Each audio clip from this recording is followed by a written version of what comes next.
Voici les règles pour jouer à Oligarque. Les déplacements. À tour de rôle, les membres utilisent un dé de 8 faces et 2 dés de 6 faces pour se déplacer. Si le membre obtient, sur le dé de 8 faces, jaune, il ajoute 100 G à ses dépenses et dépose un baril sur la map monde. Vert, il ajoute 100 G à ses revenus. Orange, il déplace son pion dans un camp de réfugiés. Ou paie, un dessous de table. Bleu, il peut se déplacer selon le résultat de ses 2 dés ou d'un seul. Le membre déplace son pion dans le sens horaire sur les drapeaux, selon le nombre indiqué sur les dés de 6 faces. Si le membre a un double, il devra jouer à nouveau. Le camp de réfugiés. Lorsqu'un membre obtient une bouée sur son dé à 8 faces, il a 2 choix. Il devient un réfugié et dépose son pion sur une bouée. Son tour est terminé et tous les membres compilent leurs dettes. Ou encore, le membre ajoute 200 G à sa dette pour éviter la déportation et poursuit son tour normalement. Le membre qui est au camp de réfugiés lorsque c'est son tour de jouer ne lance pas les dés. Il place son pion sur un pays où il a un accord commercial. S'il n'en a pas, sur un des pays qu'il contrôle. Les dépassements. Lorsqu'un pion arrive sur un pays occupé par le pion d'un autre membre, il déplace le pion de l'autre membre sur une bouée et prend sa place. Le membre qui dépasse un autre membre a 2 possibilités. Le membre qui dépasse enlève 200 G de sa dette et le membre dépassé ajoute 200 G à sa dette. Ou encore, le membre qui dépasse peut s'emparer d'une carte de son choix au membre dépassé. La conquête d'un pays libre. Lorsqu'un membre arrive sur un pays libre, il conquiert de facto cette nation. Pour ce faire, il épingle une punaise à sa couleur sur la cible à la base du drapeau. Si le pays est occupé par une punaise d'une autre couleur, il pose simplement son pion sur le pays. Les actions.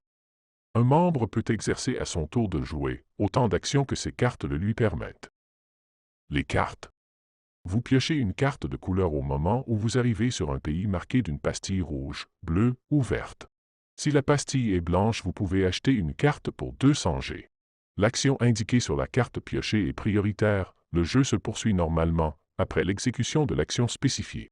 Par exemple, le membre ne paie pas les douanes si la carte piochée lui permet de se déplacer. La carte peut aussi être gardée pour être jouée subséquemment, lorsque précisée sur celle-ci. À ce moment, la carte n'est plus prioritaire. Les cartes sont posées sur la table avec le texte bien en vue. Les cartes de paradis fiscaux, elles, sont placées face contre table, non lisibles. Quand une carte a été utilisée, elle est déplacée à l'extérieur du jeu. À moins d'indications contraires sur la carte. Quand il ne reste plus de cartes dans une pile, réutilisez les cartes défaussées. Les attaques. Un membre qui arrive sur un pays qu'il possède peut déclarer la guerre à un pays qui lui est adjacent. Le perdant devra enlever sa punaise, celle de son accord commercial également, et épingler la punaise du vainqueur. Le terme « armée » correspond au nombre de dés. Le « bataillon » est le nombre indiqué sur le dé. Lors d'une attaque, normalement le membre offensif a 3 armées et le membre défensif a 2 armées. Un membre ayant un accord commercial dans un pays en conflit ajoute une armée en attaque ou en défensive. Les 2 membres lancent leurs armées dans la bataille et comparent leurs armées les plus fortes. Une armée comptant plus de bataillons élimine une armée avec moins de bataillons. À égalité, l'armée défensive l'emporte. On relance les armées non retranchées et ceci jusqu'à ce qu'un des 2 membres n'ait plus d'armée. Le membre qui a encore au moins une armée l'emporte. Exemple de déjouer. Au premier tour, l'armée de 6 bataillons offensifs l'emporte sur les 5 bataillons défensifs. Enlevez l'armée de 5 bataillons du défenseur. L'armée de 4 bataillons offensifs perd contre l'armée de 4 bataillons défensifs. Enlevez le dé offensif de 4 bataillons. Au second tour, il reste maintenant 2 armées offensives et une armée défensive. Rejouez les dés restants. On poursuit l'attaque jusqu'à ce qu'un membre n'ait plus d'armée. Les douanes. Un membre immobilisant son pion sur le territoire d'un accord commercial d'un autre membre ajoute 300 G à sa dette et le membre propriétaire enlève 300 G de sa dette. Surveillez vos frontières. C'est au membre propriétaire seulement de réclamer son droit de douane. La douane ne peut plus être exigée si le membre a terminé son tour. Les attaques sont prioritaires au paiement des douanes. Un membre ne doit pas faire remarquer qu'un autre membre se trouve sur un territoire ayant un accord commercial. C'est à chaque membre propriétaire de bien surveiller ses frontières. Si un membre contrevient à cette règle, c'est à lui de payer la douane. L'entraide. La coopération. Sauf dans le cas des douanes. Un membre se doit d'indiquer à un autre membre s'il oublie de faire une action quelconque. Le vote démocratique. En cas de mésentente, le vote est utilisé. N'importe quel membre peut demander le vote, le proposeur doit être secondé. Le vote se fait à main levée. Les membres votent selon leurs intérêts et non pas à motiver leur vote. Un membre peut aussi demander le vote pour la prolongation d'une partie. Si la partie est prolongée, il pourra y avoir un nouveau vote demandé pour une nouvelle prolongation subséquemment. Mise à jour de la dette. Tous les membres mettent à jour leur dette, si un membre devient réfugié, si El Presidente est remplacé. Pour mettre à jour les dettes, soustrayez les revenus des dépenses et ajoutez le résultat à la dette. La valeur des revenus et dépenses ne doit pas être modifiée lors de cette opération.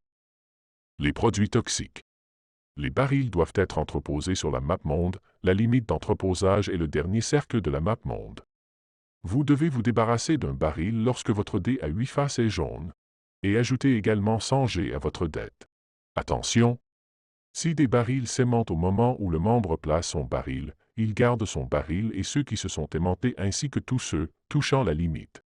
À tout moment, pendant la partie, si un membre commet une maladresse et que des barils s'aimantent, ce membre ajoute ces barils à son inventaire. Important. À la fin de la partie, les membres compteront le nombre de barils encore en leur possession et ajouteront 100 G à leur dette pour chaque baril. Les membres qui n'auront plus de barils enlèveront quant à eux 100 G de leur dette pour chaque baril sur la map monde divisé par le nombre de membres qui n'ont plus de barils. L'accord commercial. Un membre qui est sur un pays qu'il possède peut conclure un accord commercial avec un autre de ces pays qui lui est adjacent. Pour ce faire, le membre épingle une punaise entre les deux drapeaux et ajoute 100 G à sa dette. L'élimination d'un membre. Le membre qui élimine un autre membre pourra enlever 500 G de sa dette à la fin du jeu. Il prend alors possession de la carte de siège social du membre éliminé. Le manque de ressources.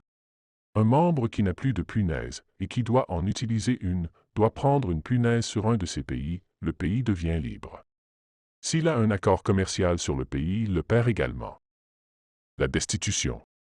Si El Presidente est destitué, le membre qui a posé l'action prend sa place. Ce membre devient alors El Presidente et tous les membres compilent leurs dettes. Le nouveau président reçoit comme cadeau de bienvenue une carte de paradis fiscal. Fin de la partie et des comptes finales de la dette. Quand le temps est écoulé, chaque membre met une dernière fois à jour sa dette. De plus, le membre ajoute à sa dette 100 G pour chaque baril encore en sa possession. 100 G pour chaque carte bleue qu'il a encore en main. Le membre déduit de sa dette. Les membres qui n'ont plus de baril enlèvent 100 G de leur dette pour chaque baril qui sont sur la map monde, le tout divisé par le nombre de membres qui n'ont plus de baril. 500 G pour l'élimination d'un membre. 1000 G s'il possède le pays de son siège social. 100 G pour chaque punaise à sa couleur sur le tableau de jeu. La valeur totale de ces comptes secrets dans les paradis fiscaux. Le membre qui a le moins de dettes gagne la partie.